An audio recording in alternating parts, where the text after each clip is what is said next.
근대 심리학을 창시한 심리학자 아들러에게 베란 울프라고 하는 수제자가 있었습니다. 근데 그가 무슨 말을 했냐면 고민은 어제 생긴 것이 아니다. 무슨 말이냐면 내가 오늘 고민하고 있는 이 고민들이 사실은 어제 갑자기 생겨난 고민들이 아니라 오래전부터 자기가 삶 속에서 뿌려왔던 말과 행동에 따른 그러한 열매들을 이제 오늘 수확해야 하기 때문에 과거에 뿌렸던 말과 행동의 결과로서 오늘 고민하고 걱정하고 염려하며 살아가게 된다는 것입니다. 그래서 쉽게 말해 인간은 오래전부터 자신이 잘못 살아왔던 그 삶의 방식과 습관들 때문에 수많은 고민과 걱정거리들을 스스로 만들어내며 살아가고 있다는 것입니다. 따라서 자신의 잘못된 삶의 방식과 습관들을 해결하지 못한다면, 바꾸지 못한다면 우리에게는 오늘의 고민이 사라질 수가 없다는 것입니다. 오늘 본문의 말씀은 아기 예수님이 이 땅에 오셨던 오늘 벌어졌던 이야기입니다. 목자들이 양을 치던 목자들이 베들레헴 근처 들판에서 밤을 새워가면서 양떼들을 지키고 있었습니다. 그런데 그 목자들이 놀라운 모습을 목격하게 되는데 그게 어떤 모습이었는지 우리 9절을 봉독해 보겠습니다. 주의 사자가 곁에 서고 주의 영광이 그들을 두루 비추매 크게 무서워하는지라. 영화 같은 걸 보면 그런 비슷한 장면들을 종종 보지 않습니까? 근데 캄캄한 밤중에 눈부시게 빛나는, 감히 볼 수도 없을 만큼 쫙 빛나는 그러한 무서운 특별한 영적인 존재 같은 천사들을 만나게 된다면 여러분 실제로 얼마나 무섭고 두렵겠습니까? 그래서 우리 성경은 크게 무서워하는지라 그렇게 번역을 했지만 헬라어 원문을 그대로 직역하면 뭐라고 직역할 수 있냐면 큰 무서움을 무서워했다 그렇게 직역할 수 있습니다. 즉 무서움이라고 하는 이 동일한 목적어를 2번 반복해서 사용할 정도로 지금 목자들의 눈앞에 나타난 천사들의 등장은 그 천사들 존재 자체만으로도 큰 두려움 그 자체였기 때문에 목자들이 지금 너무너무 무서워서 사시나무 떨듯이 벌벌 떨었다는 것입니다. 그런데 갑자기 그 천사들이 말을 하는 것입니다. 제가 한번 생각해 봤습니다. 제가 만약에 그 옛날 2000년 전 그 곳에 있었던 목자들이었다면 어땠을까 생각해 봤더니 갑자기 천사가 나타난 것도 무서운데 그 천사들이 갑자기 말을 하는 것은 더 무서웠을 거다 그런 생각이 들었습니다. 여러분 생각해 보세요. 여러분들이 한밤중에 길을 가는데 갑자기 여러분 앞에 귀신이 딱 나타났다고 생각해 보십시오. 여러분 얼마나 무섭겠습니까? 근데 갑자기 그 귀신이 저한테 말을 한다고 생각해 보세요. 여러분 더 얼마나 무섭겠습니까? 지금 그래서 이 목자들이 얼마나 벌벌 무서워 떨었는지 천사가 그들에게 뭐라고 했는지 우리 10절을 한번 봉독해 보겠습니다. 천사가 이르되 무서워하지 말라. 보라 내가 온 백성에게 미칠 큰 기쁨의 좋은 소식을 너희에게 전하노라. 얼마나 목자들이 사시나무 떨듯 벌벌 떨었으면 무서워하지 말라고 안심시켜준 다음에 온 백성에게 미칠 큰 기쁨의 좋은 소식을 전해주겠다는 것입니다. 그렇다면 이 천사들이 전해주겠다는 큰 기쁨의 좋은 소식이 무엇인지 우리 11절과 12절을 봉독해 보겠습니다. 오늘 다윗의 동네에 너희를 위하여 구주가 나셨으니 곧 그리스도 주시니라. 너희가 가서 강보에 쌓여 구유에 누워 있는 아기를 보리니 이것이 너희에게 표적이니라 하더니. 즉 바로 오늘 다윗의 동네인 이 베들레헴에 그리스도 주가 나신다는 것입니다. 그래서 이 베들레헴에 가보면 강보에 쌓여서 구유에 누워 있는 아기를 보게 될 거라고 그 표적을 알려주게 된 것입니다. 특히 이 그리스도 주라는 표현이 나오는데 이 표현은 신약성경 전체 중에서 오늘 본문에만 기록되어진 특별한 표현인데 여러분 그리스도가 무슨 뜻입니까? 그리스도는 기름 부음을 받은 자를 뜻하는 히브리어 메시아와 같은 뜻입니다. 그러니까 천사들이 오늘 메시아가 탄생하신다는 그 큰 기쁨의 좋은 소식을 전해 주었다는 것입니다. 그런데 당시 베들레헴에 오늘 태어나는 아기들은 많이 있지 않습니까? 그리고 그 강보에 쌓인 아이들도 그 당시 베들레헴에는 많이 있었습니다. 왜냐하면 유대인 부모들은 이 아기가 태어나면 어떻게 하냐면 이 아기의 온몸을 단단하게 감싸줘야지 이 아기의 사지가 튼튼하고 곧게 바르게 자랄 수 있다고 생각했습니다. 그래서 유대인 부모들은 아기가 딱 태어나면 곧바로 뭘 하냐면 두께가 약 5cm 정도 되고 폭이, 그리고 길이가 약 5m에서 6m 정도 되는 긴 천을 가지고 그 갓 태어난 아기를 마치 미라처럼 꽁꽁 단단하게 싸맸다고 합니다. 아름답게 술을 놓은 고급 천에서부터 수수하고 소박한 천에 이르기까지 부모의 경제력에 따라서 그 천의 종류만 다를 뿐이지 모든 태어난 아기들을 그렇게 칭칭 강부에 싸듯이 칭칭 감았다는 것입니다.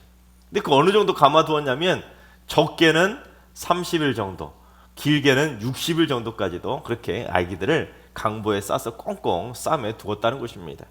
그러니까 오늘 강보에 쌓인 아기는 많이 있었기 때문에 그게 메시아라는 표적이 될 수는 없었습니다. 그래서 천사들은 누가 메시아였는지 분명한 표적 하나를 알려주었는데, 강보에 쌓인 아기는 아기 중에서 구유에 누워있는 아기가 있다는 것입니다. 즉 강보에 쌓여있는 아기, 그날 태어난 아기는 많이 있겠지만 갓 태어난 아기를 이 가축이나 먹는 그 먹이통 구유에 누이는 경우는 없기 때문에 그 구유에 누워있는 아기가 바로 메시아라고 하는 분명한 표적이 된다고 가르쳐 준 것입니다. 자, 그러자 그 소식을 듣고 이 목자들이 어떻게 합니까? 곧바로 곧장 베들레헴에 들어가서 강보로 쌓인 아기들 중에서 구유에 누워 있는 아기를 찾은 다음에 하나님께 영광을 돌리게 되었던 것입니다. 자, 그렇다면 예수님은 오늘날, 바로 오늘 우리에게 어떤 분으로 오셨는가? 그건 바로 첫 번째, 예수님은 오늘 우리 인생의 큰 무서움을 몰아내고 우리에게 큰 기쁨을 주러 오셨다는 것입니다. 오늘 본문에는 크다라는 단어가 들어간 똑같은 표현 두 가지가 기록이 되어 있습니다. 그게 뭐냐면 큰 무서움과 큰 기쁨입니다. 똑같이 크다는 표현이 들어갔는데, 즉 목자들은 예수님 때문에 큰 무서움을 몰아내고 큰 기쁨을 누리게 되었다는 것입니다. 특별히 이 무서움이라고 번역된 헬라어 단어로 포비아라고 하는 단어입니다. 두려움이라는 뜻도 가지고 있는데, 그래서 헬라어 포비아가 영어로도 포비아가 된 것입니다. 그래서 심리학에서는 특정한 대상에 대한 극심한 두려움과 공포심이 밀려오는 그 이상 반응에 대해서 포비아, 즉 불안장애라고 그렇게 이름을 짓습니다. 쉬운 예로 여러분 많이 알지 않습니까? 고소공포증, 폐소공포증 또는 공황장애 같은 것이 바로 불안장애의 일종인 포비아입니다. 우리가 삶 속에서 겪게 되는 참 심각한 포비아들이 있습니다. 그 중에서도 진짜 포비아 환자들은 내가 이러다가 죽는 거 아닌가? 그런 생각이 들 정도로 극도의 공포감과 두려움을 느끼면서 벌벌벌 떨게 되는 것입니다. 즉 포비아 중에서 가장 심한 포비아는 바로 죽음에 대한 두려움인 것입니다. 고소공포증, 폐쇄공포증, 공황장애 이런 모든 것들이 다 내가 이러다가 죽을 거 아닌가? 그런 생각 때문에 느끼게 되는 심각한 포비아 중에 하나인 것입니다. 그러나 예수님께서는 사망 권세를 이기시고 죽음에서 부활하러 이 땅에 오셨기 때문에 예수님은 바로 오늘 인생의 그 어떤 무서움과 두려움도 다 몰아내시고 우리에게 기쁨을 선물해 주실 줄로 믿습니다. 바라옵게는 예수님 때문에 우리 모두 오늘 우리가 겪고 있었던 인생의 모든 포비아가 다 사라져서 이제 내일부터는 날마다 큰 기쁨을 누리며 행복하게 살아가게 되시기를 주님의 이름으로 축원합니다. 두 번째, 예수님은 오늘 우리에게 큰 기쁨의 좋은 소식인 즉 복음을 주러 오신 평화의 왕이라는 것입니다. 로마인들은 곳곳에 신전을 세우고 제단을 세워서 수많은 우상의 신들을 섬겼습니다. 그리스 로마의 신화에 나오는 거의 대부분의 신전을 세우고 제단을 세워서 섬겼는데 그 수많은 제단들 중에 독특한 제단 하나가 있었습니다. 그건 뭐냐면 로마 제국의 초대 황제였던 아우구스투스가 그 평화를 찾아오게 만들어 주었다는 그 의미를 가지고 그를 섬기기 위해서 팍스 아우구스티아라고 하는 이 로마 초대 황제를 위한 제단을 세웠습니다. 그리고 로마는 이 아우구스투스 때부터 약 200년 동안 전쟁이 없는 평화의 시기를 보내게 되었는데, 그래서 로마인들은 그 시기를 팍스 로마나라고 그렇게 불렀습니다. 그런데 이 큰 기쁨의 좋은 소식이 헬라어로 유앙겔리온인데, 그걸 우리는 흔히 한 단어로 복음이라고 그렇게 말하지 않습니까? 우리에게 구원을 가져다주는 기쁨의 유앙겔리온이 바로 복음입니다. 하지만 로마인들은 이 유앙겔리온을 구원의 복음이라고 생각하지 않고 그냥 그저 전쟁에서 승리해서 전쟁이 그치고 평화가 찾아왔다는 의미의 유앙겔리온으로 사용했습니다. 왜냐하면 고대에는 수시로 전쟁이 벌어졌고 그 나라 안에서도 정말로 크고 작은 내전들이 벌어졌기 때문에 전쟁에서 이겼다는 승리의 소식이 바로 최고로 기쁜 소식인 유앙겔리온이기 때문입니다. 그래서 로마인들은 이 아우구스투스가 모든 전쟁을 종식시키고 이 땅에 평화를 가져다 줄 구원자라고 믿고는 무슨 일까지 했냐면 그의 생일이 들어있는 8월을 한 해의 시작으로 여기게 되었습니다. 우리는 한 해의 시작을 몇 월로 삼습니까? 1월부터 한 해가 시작되지 않습니까? 그런데 그들은 8월을 한 해의 시작으로 삼게 되었다는 것입니다. 그래서 8월이 황제의 달이라는 의미로 아우구스투스라고 이름을 짓게 되었고 결국 영어로 오거스트가 되었던 것입니다. 그 정도로 당시 로마인들은 아우구스투스를 막 신처럼 추앙하면서 바로 그가 온 세상의 큰 기쁨의 좋은 소식인 유앙겔리온을 가져다 줄 평화의 왕이라고 둥근하게 믿고 신처럼 숭배했던 것입니다. 그래서 누가는 그처럼 당시 로마인들의 잘못된 생각을 깨트리기 위해서 오늘 본문에 특별히 수많은 천군 천사들이 하나님을 찬송했던 내용을 기록하게 되었던 것입니다. 뭐라고 찬송했는지 우리 14절을 봉독해 보겠습니다. 지극히 높은 곳에서는 하나님께 영광이요 땅에서는 하나님이 기뻐하신 사람들 중에 평화로다 하니라. 즉 천군 천사가 찬송할 정도로 오늘 이 땅에 큰 기쁨의 좋은 소식을 주러 오신 진짜 평화의 왕은 로마의 초대 황제였던 아우구스투스가 아니라 바로 오늘 베들레헴 땅에 오신 다윗의 땅에 오신 메시아 예수 그리스도가 바로 진정한 평화의 왕이라는 것을 선포하고 있는 것입니다. 이제 새해가 되면 우리에게는 또다시 365개의 소중한 오늘이라는 시간들이 주어질 것입니다. 아니 내년만 아니라 앞으로 여러분 인생이 오래오래 사실 분들은 수천 날에 수천 개의 소중한 오늘이 주어질지도 모릅니다.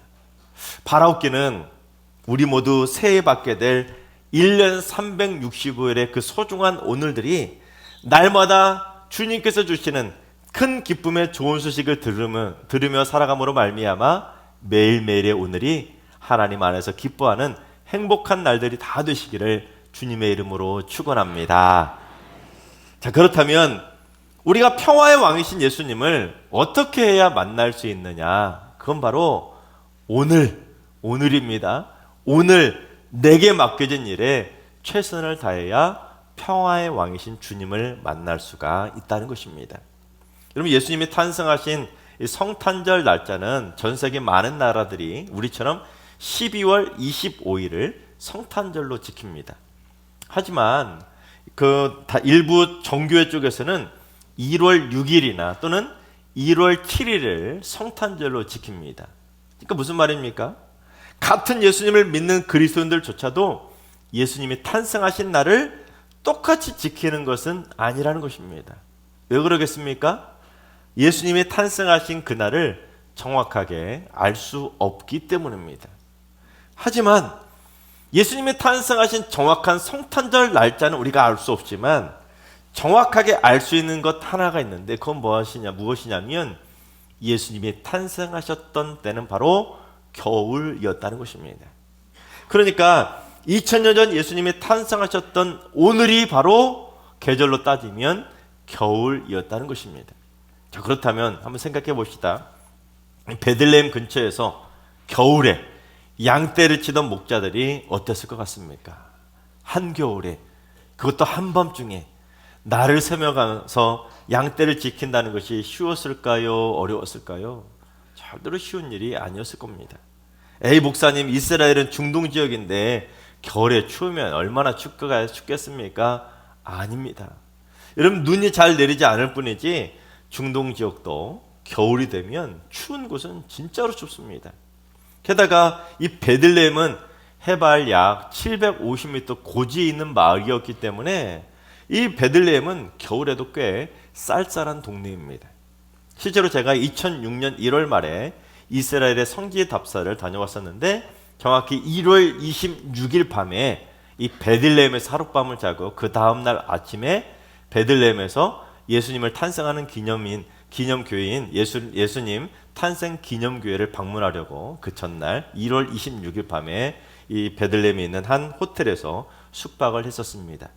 그런데 호텔방을 문을 열고 딱 들어갔는데 방이 싸할 정도로 너무 추운 것입니다. 알고 봤더니 그 방의 난방이 고장이 났던 것입니다. 그래서 급하게 객실을 교체를 했었는데 그만큼 베들레헴도 따뜻한 중동 지역인 것은 맞지만 겨울이 되면 밤에 난방이 되지 않으면 잠을 잘 수 없을 정도로 추운 동네가 바로 베들레헴이었다는 것입니다.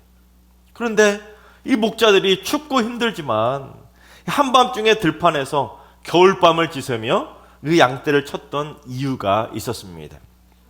당시 유대인 목자들이 치던 양들의 주된 용도 때문이었는데 그 양들은 성전에 바쳐질 희생 제물이었습니다. 즉 하나님께 예배를 드릴 때 사용하는 제물용 양떼들을 지키기 위해서 그 한겨울에 그 또 한밤중에 날을 새면서까지 그 양떼들을 지켰다는 것입니다. 근데 희생 제물의 규정상 흠이 있는 양은 하나님께 제물로 드릴 수 없기 때문에 행여라도 한밤중에 양떼들에게 흠이라도 생기면 어떻게 되겠습니까? 하나님께 바칠 수가 없으니까 그 추운 겨울이지만 이 목자들은 한밤중에도 그 목자들이 양떼들을 지킬 수밖에 없었던 것입니다. 그처럼 목자들은 오늘 자신들에게 맡겨진 그 양떼들을 요령이나 비우면서 대충대충 때우며 지킨 것이 아니라 하나님께 흠없는 예배를 온전하게 드리기 위해서 한밤중에도 그것도 추운 겨울날 날을 새면까지 충성을 다했기에 바로 오늘 그들은 큰 기쁨의 좋은 소식을 받게 되었다는 것입니다. 인생에 있어서 오늘이라고 하는 날은 이제 지나가면 다시는 돌아올 수 없는 우리가 겪을 수 있는 인간의 마지막 최후의 날이 바로 오늘이라는 시간입니다. 그렇죠? 지나간 오늘을 다시 되돌릴 수 있는 사람이 있을까요? 아무도 없습니다. 즉 오늘이라고 하는 이 시간은 내가 처음으로 겪게 되는 내 인생 최초의 날이자 또한 지나가면 다시는 되돌릴 수 없는 내 인생의 마지막 날이 바로 오늘이라는 것입니다. 그러니 이 오늘이라는 시간이 얼마나 소중하고 가치 있는 날이겠습니까? 여러분 이것만 잘 생각해도 삶의 자세가 확실히 달라질 수가 있는 것입니다. 최초로 겪게 되는 날이자 다시는 돌이킬 수 없는 마지막 날이니까 여러분 그런 생각을 가지면 얼마나 내게 주어진 오늘을 정신 바짝 차리고 소중하게 최선을 다하며 살겠습니까? 그래서 누가는 이 오늘을 어떻게 살아가야 하는지를 강조하기 위해서 특별히 누가복음에 오늘이라고 하는 단어를 13번이나 사용했습니다. 누가복음이 총 24장인데 한 장 걸러서 한 번씩 계속해서 오늘 강조할 정도로 오늘을 바르게 살아가야 된다는 것을 강조하고 있는 것입니다. 특히 누가는 예수님이 오늘을 잘못 사는 자들을 향해 하셨던 말씀까지 기록을 하셨는데 우리 누가복음 12장 20절을 봉독해 보겠습니다. 하나님은 이르시되 어리석은 자여 오늘 밤에 내 영혼을 도로 찾으리니 그러면 내 준비한 것이 누구의 것이 되겠느냐 하셨으니 어리석게도 허구한 날 먹고 마시고 즐기면서 오늘을 허비하며 살아간다면, 그러다가 만약에 오늘 밤에 하나님께서 그 영혼을 데려가 버리신다면 얼마나 허무하겠냐는 것입니다. 즉 오늘 밤에 죽으면 그동안 내가 쌓아놓았던 모든 재물과 재산, 부귀영화, 학벌, 인맥, 재능, 그 모든 것들을 다 한순간에 놓고 다 사라져야 된다는 것입니다. 따라서 오늘을 잘못 살아가는 어리석은 인생이 되지 말고 하나님께서 내게 선물로 주신 이 소중한 오늘을 진짜 가치 있게 살기 위해서 최선을 다하며 살아가야 된다는 것입니다. 제가 지난주부터 오늘까지 최선을 다하는 삶에 대해서 강조하게 된 이유가 있었습니다. 여러분, 지난 3년 동안 솔직히 우리 그리스도인들이 삶에 최선을 다하지 못하고 살아가지 않았습니까? 특별히 하나님께 예배드리고 하나님께 헌신하고자 하는 이 시간들, 소중한 오늘들을 코로나 때문이라고, 코로나 핑계를 대면서 하나님 앞에 최선을 다하지 못하지 않았습니까? 그래서 이제 올해가 가기 전에 우리 모두 다시금 마음을 붙잡아서 최선을 다하는 삶을 통해 내년부터는 하나님께 영광 돌리는 최선의 삶으로 우리에게 주신 오늘을 하나님께 영광 돌리는 삶을 살고자 최선의 삶을 강조하려고 하는 것입니다. 여러분, 하나님께서 날마다 오늘이라고 하는 날을 우리에게 선물로 주시지 않는다면 우리에게는 오늘도 없고 내일도 없고 그냥 어제로 우리 인생이 끝나버리기 때문에 하나님께서 주시는 그 오늘이라는 소중한 날들을 우리는 날마다 최선을 다하면서 가치 있게 살아가야 되는 것입니다. 그래서 르네상스 시대의 거장이었던 레오나르도 다빈치도 오늘에 대해서 다음과 같이 강조했었습니다. 잘 지낸 하루가 행복한 잠을 이루게 하는 것처럼 오늘을 잘 보낸 인생은 행복한 죽음을 가져온다. 내일 하지 뭐 하고 내일로 미뤘는데 다시 내일이 되면 또 내일 하면 되지 뭐 하고 자꾸 그렇게 내일로 미루다가는 내일도 보지 못하고 허무하게 오늘 밤 죽을 수도 있다는 것입니다. 그러나 하나님께서 내게 주신 이 오늘이라는 인생의 날들을 허투루 낭비하며 보내지 않고 오늘 하루하루를 소중하고 가치 있게 최선을 다하면서 보낸다면 그의 인생은 설령 오늘 밤에 죽는다 하더라도 하나님께도 기쁨이 되는 소중하고 가치 있는 행복한 죽음을 맞이할 수 있게 되는 것입니다. 하나님께서 사랑하신 여러분, 2023년 새해에는 여러분 모두 삶의 수많은 오늘마다 큰 기쁨의 좋은 소식들을 많이 들으면서 행복하게 살아가시기 바랍니다. 무엇보다 온 가족이 한 명도 빠짐없이 진리 안에서 행한다는 그 큰 기쁨의 좋은 소식을 우리 모두 꼭 들을 수 있기를 바랍니다. 또한 대학에 들어갔다는 좋은 소식도 들으시고 취직했다는 좋은 소식도 들으시고 아멘 하신 분들은 응답받을 줄로 믿습니다. 대학에 들어갔다는 좋은 소식도 들으시고 취직했다는 좋은 소식도 들으시고 결혼했다는 좋은 소식도 들으시고 손주가 태어났다는 좋은 소식도 들으시고 집을 샀다는 좋은 소식도 들으시고 차를 샀다는 좋은 소식도 들으시고 암이 나았다는 좋은 소식도 들으시고 우울증이 사라졌다는 좋은 소식도 들으시고 모든 포비아 공포가 사라졌다는 좋은 소식들을 꼭 들을 수 있기를 바랍니다. 그래서 내게 선물로 주신 오늘마다 주를 위해 최선을 다하며 살아감으로 말미암아 날마다 평화의 왕이신 예수님을 만나 앞으로 매일매일 날마다 오늘 날마다 행복하게 살아가게 되시기를 주님의 이름으로 축원합니다.